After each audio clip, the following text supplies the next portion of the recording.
जय श्री कृष्ण बच्चों, कक्षा 5 विषय हिंदी।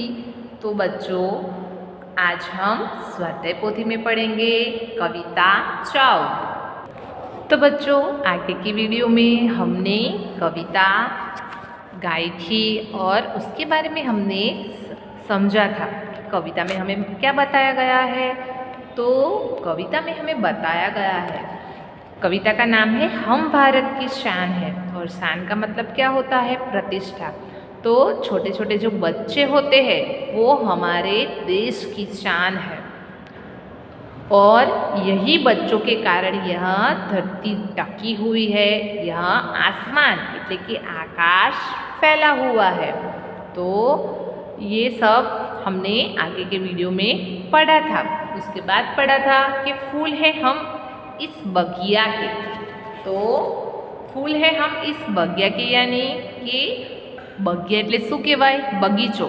અમે આ બગીચાના ફૂલ છે અને સુગંધ ખુશ્બુ ફેલાના કામ है, એટલે કે સુગંધને ફેલાવાનું કામ છે અમારું।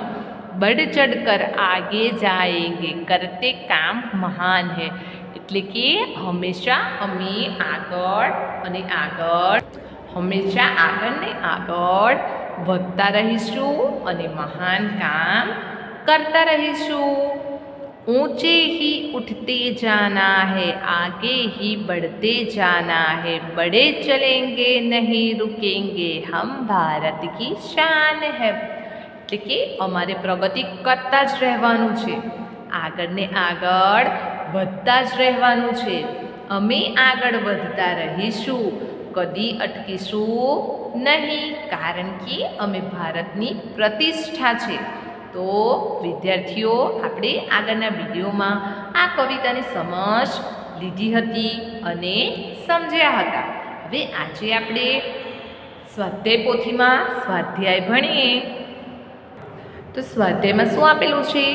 प्रश्न नंबर 1, कोष्टक से उचित शब्द चुनकर रिक्त स्थानों की पूर्ति कीजिए। तो यहाँ पे हमें उत्तर दिए गए हैं।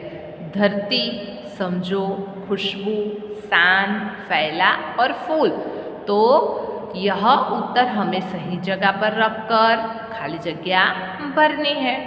तो नन्हे नन्हे हमें न, सौ से जवाब समझो। नन्हे नन्हे हमें न समझो। 2 नंबर, हम भारत की शान है, हम भारत की शान है, शान એટલે શું કહેવાય? प्रतिष्ठा। 3 नंबर, हमसे ही है धरती सारी। 4 नंबर, खाली जगह यह आसमान है, तो फैला यह आसमान है। 5 नंबर, खाली जगह है हम इस बगिया के, तो इस बगिया के फूल है हम, खुशबू फैलाना काम है। तो आ काव्य पंक्तिना आधारे आपने खाली जगह आपेली है विद्यार्थीओ, जेना आपणे योग्य उत्तर खाली जगह में लख्या है।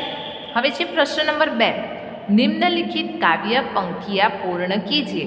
आ काव्य पंक्ति हुए तमने नोटबुक में लखी और याद करवानुं कह्युं हतुं। तो जुओ, अहींया काव्य पंक्ति आपणे पूछाय छे अने कदाच परीक्षामां पण पूछाय, तेथी आपणे तेने याद करवानी रहेशे। हवे शुं छे कि ऊंचे ही त्यांथी आपणे लखवानुं छे, तो आगळ शुं आवशे? तो ऊंचे ही उठते जाना है, आगे ही बढ़ते जाना है। तो तमारे अहींया लखवानुं ऊंचे ही उठते जाना है,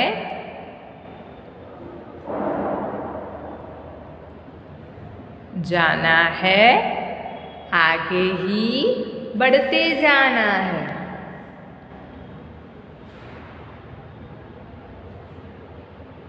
जो आगे ही बढ़ते जाना है लखेलू है अहींया, पछी बढ़े चलेंगे, बढ़े चलेंगे नहीं रुकेंगे, नहीं रुकेंगे।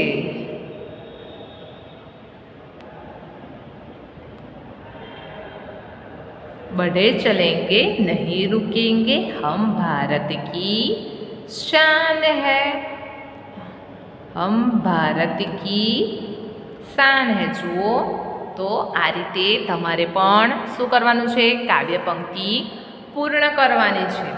પ્રશ્ન નંબર 3માં આપેલું છે કે નિમ્નલિખિત ભાવાર્થવાળી કાવ્ય પંક્તિયા લીખીએ.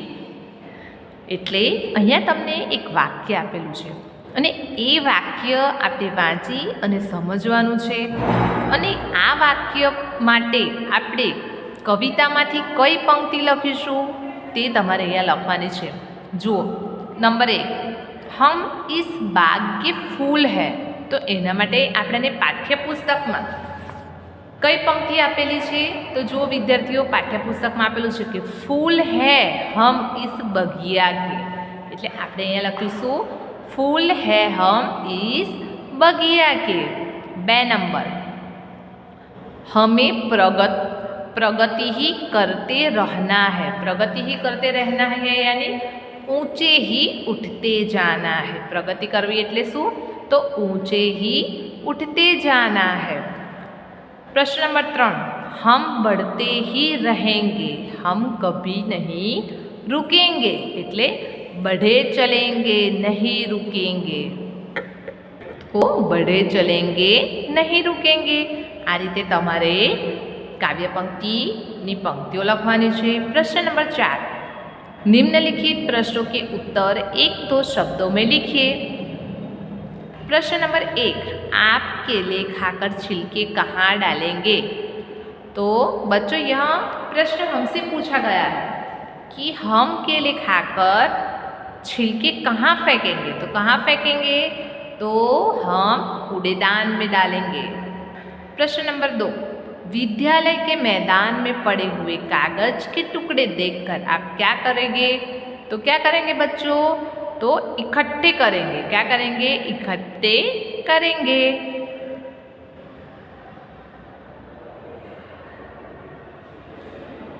हमारे देश का भविष्य कौन है? हमारे देश का भविष्य कौन है?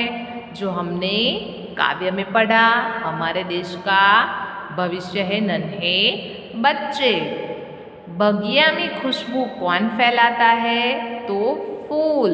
बगिया में खुशबू कौन फैलाता है? फूल.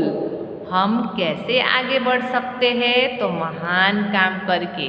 हमें आगे तो बढ़ना है, लेकिन किस तरह से आगे बढ़ेंगे? तो महान काम करके हम आगे बढ़ेंगे.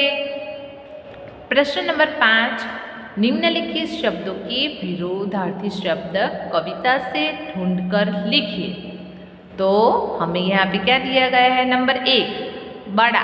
उसका विरोधी शब्द क्या आएगा? बड़ा तो छोटा. आकाश, धरती. उतरना तो चढ़ना. नीचे तो ऊंचे. पीछे तो आगे. बदबू तो खुशबू. तो विद्यार्थीओ, आज आपणे जे भणी गया ए बधुं ज तमारे स्वाध्याय पोथीमां તેમજ નોટબુકમાં લખવાનું છે. આ તમારું આજનું હોમવર્ક છે. આપણે જે કવિતા ભણી ગયા ને એ કવિતાના આધારે તમારે આ સ્વાધ્યાય નોટબુકમાં લખવાનું છે તેમજ સ્વાધ્યાય પોથીમાં લખવાનું છે. આ તમારું આજનું હોમવર્ક છે. જય શ્રી કૃષ્ણ વિદ્યાર્થીઓ.